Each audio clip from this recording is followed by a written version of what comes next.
ಇನ್ನು ಅಜಿತ್ ಪವಾರ್ ನಿಧನಕ್ಕೆ ಮಮತಾ ಬ್ಯಾನರ್ಜಿ ಸಂತಾಪವನ್ನು ಸೂಚಿಸಿದ್ದಾರೆ. ಅಜಿತ್ ಪವಾರ್ ನಿಧನದಿಂದ ತೀವ್ರ ರೀತಿಯಲ್ಲಿ ಆಘಾತವಾಗಿದೆ. ಈ ಬಗ್ಗೆ ಕೂಲಂಕಷವಾಗಿ ತನಿಖೆ ಆಗಬೇಕು ಅಂತೇಳಿ ಸೋಷಿಯಲ್ ಮೀಡಿಯಾದಲ್ಲಿ ಪೋಸ್ಟ್ ಅನ್ನು ಹಾಕಿದ್ದಾರೆ. ತಮ್ಮ ಎಕ್ಸ್ ಖಾತೆಯಲ್ಲಿ ಪೋಸ್ಟ್ ಮಾಡಿದ್ದಾರೆ ಮಮತಾ ಬ್ಯಾನರ್ಜಿ. ಅಜಿತ್ ಪವಾರ್ ಅವರ ಹಠಾತ್ ನಿಧನದಿಂದ ನನಗೆ ತೀವ್ರ ಆಘಾತವಾಗಿದೆ. ಮಹಾರಾಷ್ಟ್ರದ ಉಪಮುಖ್ಯಮಂತ್ರಿ ಮತ್ತು ಅವರ ಸಹ ಪ್ರಯಾಣಿಕರ ಸಾವು ದೇಶಕ್ಕೆ ತುಂಬಲಾರದ ನಷ್ಟ. ಈ ಘಟನೆಯ ಬಗ್ಗೆ ಕೂಲಂಕಷವಾಗಿ ತನಿಖೆ ನಡೆಸುವಂತ ಅಗತ್ಯವಿದೆ ಅಂತ ಹೇಳಿದ್ದಾರೆ. ಅಲ್ಲದೆ ಪವಾರ್ ಕುಟುಂಬದ ಹಿರಿಯರಾದ ಶರದ್ ಪವಾರ್ ಅವರಿಗೆ ತೀವ್ರ ಸಂತಾಪವನ್ನು ಸೂಚಿಸಿದ್ದಾರೆ. ಈಗ ಒಂದಿಷ್ಟು ಅನುಮಾನಗಳು ವ್ಯಕ್ತವಾಗುವ ರೀತಿಯಲ್ಲೂ ಕೂಡ ಚರ್ಚೆಗಳಂತೂ ನಡೀತಾ ಇದೆ.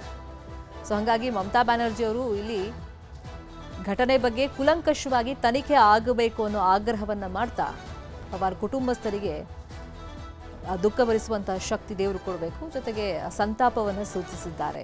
ಇನ್ನು ಅವರ ಜನಪರ ಕೆಲಸಗಳನ್ನು ಕೂಡ ಈ ಸಂದರ್ಭದಲ್ಲಿ ನೆನಪನ್ನು ಮಾಡಿದ್ದಾರೆ. ಇನ್ನು ಅಜಿತ್ ಪವಾರ್ ಸೇರಿದಂತೆ 6 ಮಂದಿ ಏನು ಮೃತಪಟ್ಟಿದ್ದಾರೆ ಅವರ ಕುಟುಂಬಸ್ಥರಿಗೂ ಸಾಂತ್ವನದ ಮಾತುಗಳನ್ನು ಮಮತಾ ಬ್ಯಾನರ್ಜಿ ಹೇಳಿದ್ದಾರೆ.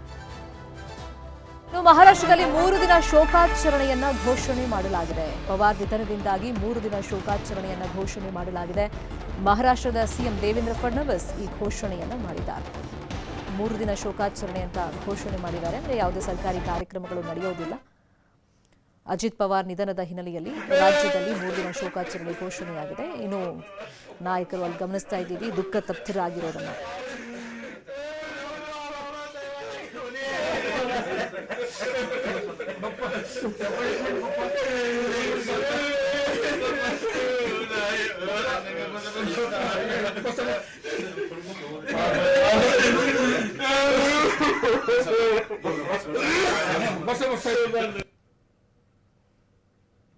ಅಕಾಲಿಕವಾಗಿ ಇವರು ಈಗ ಸಾವನ್ನಪ್ಪಿರೋದು. ಹಾಗಾಗಿ ಸಹಜವಾಗಿ ಎಲ್ರಿಗೂ ಆಘಾತವಾಗಿದೆ. ಅದರಲ್ಲೂ ಅವರ ಆಪ್ತರು, ಸಂಬಂಧಿಗಳಿಗೆ, ಅವರ ಅನುಯಾಯಿಗಳಿಗೆ ಅಪಾರ ಸಂಖ್ಯೆಯಲ್ಲಿ ಒಂದು ಜನ ಬೆಂಬಲವನ್ನು ಅವರು ಗಳಿಸಿದ್ರು. ಎಲ್ರಿಗೂ ಈಗ ಒಂದು ಆಘಾತವಾಗಿದೆ. ಹಾಗಾಗಿ ಈ ಸುದ್ದಿ ಕೇಳಿ ಶಾಕ್ಗೆ ಒಳಗಾಗಿದ್ದಾರೆ. ತುಂಬ ಜನ ಈಗ ಅವ್ರ ಮನೆ ಹತ್ರ ಬರ್ತಾ ಇದ್ದಾರೆ, ದುಃಖವನ್ನು ವ್ಯಕ್ತಪಡಿಸ್ತಾ ಇದ್ದಾರೆ. ಇನ್ನು ವಿಮಾನ ಅಪಘಾತದಲ್ಲಿ ಅಜಿತ್ ಪವಾರ್ ಸಾವನ್ನಪ್ಪಿದ್ದಾರೆ. ಬಾರಾಮತಿಯತ್ತ ಅಜಿತ್ ಪವಾರ್ ಕುಟುಂಬ ಹೋಗ್ತಾ ಇದೆ.